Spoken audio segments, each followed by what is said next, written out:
महाराष्ट्र में विधानसभा चुनाव को लेकर हलचल तेज है। कल उद्धव ठाकरे ने पार्टी के नेताओं के साथ बैठक की। बड़ी खबर यह आ रही है कि अगर महाविकास अघाड़ी में सीटों को लेकर बात नहीं बनी तो शिवसेना सभी 288 सीटों पर चुनाव लड़ने की भी तैयारी में है। सूत्रों के मुताबिक उद्धव गुट यह चाहता है कि पिछली बार की तरह इस बार भी 124 सीटें मिलें। इसमें समस्या यह है कि गठबंधन में सभी दलों को 90-90 सीट मिलने की चर्चा है। बाकी सीट निर्दलियों के लिए छोड़ने की बात है। बात नहीं बनी तो अकेले लड़ने की तैयारी में उद्धव ठाकरे।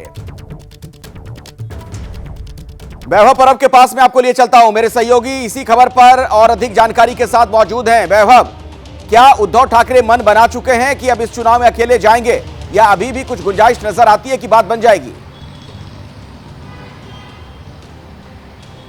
देखिए अखिलेश, महाराष्ट्र की राजनीति में एक ठाकरे परिवार का अलग सा रुतबा दिखाई दिया जा रहा है, जो शुरुआत से हमें दिखाई दे रहा है। 2009 की इलेक्शन हो, 2014 की भाजपा के साथ का गठबंधन हो, फिर 2019 में भाजपा के साथ का गठबंधन हो, फिर उसके बाद लोकसभा चुनाव में जो हाल ही में हुए उसमें ठाकरे कांग्रेस और पवार के साथ भी लड़े, लेकिन ठाकरे जरा भी अपनी जो बार्गेनिंग पावर है उससे कभी हटे नहीं। 2014 में देखा जाए तो अपनी बार्गेनिंग पावर करने के बाद भी भाजपा के साथ गठबंधन में रहे और इस बार 2022 में जो लोकसभा चुनाव हुआ 24 में, उस पर 22 सीटों की मांग को लेकर ठाकरे अपनी दबाव तंत्र की राजनीति करते हुए दिखाई दिए। अभी 2024 में जो विधानसभा का चुनाव होने जा रहा है, फिर एक बार ठाकरे परिवार है वो अपना दबाव तंत्र का शस्त्र बाहर निकालते हुए दिखाई दे रहा है। कल जो ट्राइडेंट में बैठक हुई उस पर यही बातचीत हुई कि 2019 का फॉर्मूला, यानी 2019 में भाजपा के साथ ठाकरे 124 सीटों पर चुनाव लड़े थे, तो इस बार वापस 124 से भी ज्यादा सीट मांगने की कोशिश करेंगे। अगर नहीं मिली तो 115 और 124 के बीच की सीट की मांग कांग्रेस और पवार के सामने रखेंगे। अगर ये फॉर्मूला उनको मंजूर नहीं हुआ तो फिर ठाकरे 288 सीटों पर चुनाव लड़ने की भी तैयारी कर रहे हैं। यानी ठाकरे लोकसभा चुनाव के बाद अब उनका आत्मविश्वास है वो दोगुना हो गया है। पवार हो, कांग्रेस हो, तो दुगना हो गया है, लेकिन जो छोटे में बताइएगा, मुझे ब्रेक लेना है, इसे छोटे में जरा जवाब दीजिए। शरद पवार जो कि राजनीति के दिग्गज मंजे हुए खिलाड़ी माने जाते हैं, क्या इतनी आसानी से मान जाएंगे?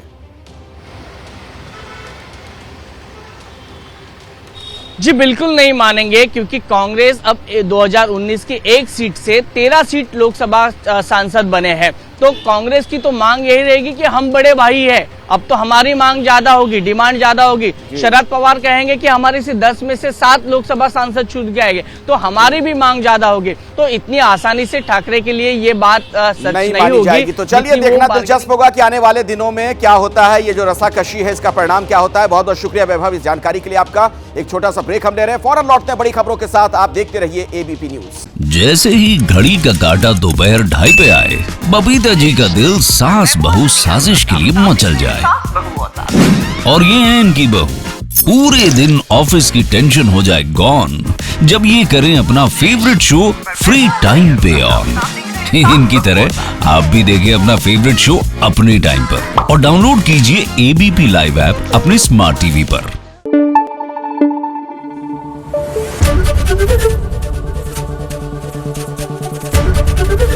एबीपी न्यूज आपको रखे आगे।